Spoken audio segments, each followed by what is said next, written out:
cut through the hut and went in to rescue her. Although, he was just too late, and she died in his arms. This event was traumatic for him. It was his lifelong dream to become a Jedi and come back to save her and the slaves of Tatooine.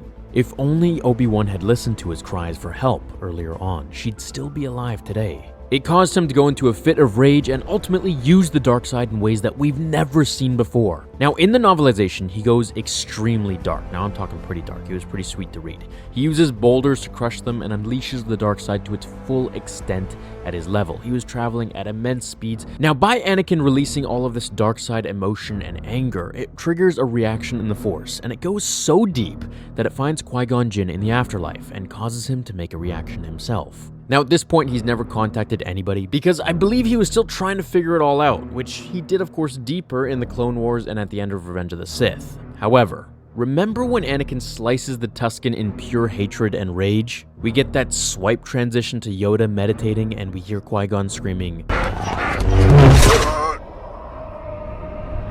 "Anakin! Anakin! No!" Well, what I'm going to answer in this video is, did Yoda even hear this? Did he understand who it was? And what did he try to do about it? Now, the answer I'm going to read to you is going to be from the novel for this scene, and it's going to be from Yoda's thoughts. Here we go. It was Qui-Gon. Yoda knew that it was Qui-Gon, but Qui-Gon was dead, had become one with the Force. One could not retain consciousness and sense of self in that state. One could not speak from beyond the grave. But Yoda had heard the ghostly call, and in his deep meditative state, his thoughts focused as precisely as they had ever been.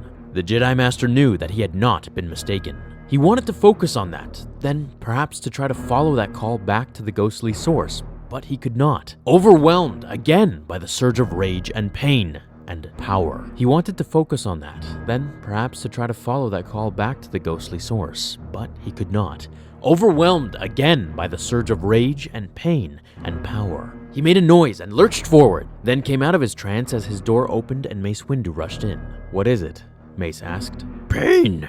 Suffering. I fear something terrible has happened." So Yoda did definitely hear it, and he knew it was Qui-Gon, but at this point in time, he fully believed that those who died couldn't speak beyond the grave, and definitely couldn't be self-aware of the living or who they used to be for that matter. As he tried to meditate deeper into it at that moment before Mace walked in, he kept getting sidetracked and distracted by the overwhelming feeling of Anakin's pain and suffering and power. Now, eventually, Yoda does learn from Qui-Gon how to speak to the dead at the end of Revenge of the Sith in this scene here, which the dialogue was cut, but in the book, he's actually talking to Qui-Gon Jinn, which is where he then tells Obi-Wan that he'll teach him how to commune with his old master.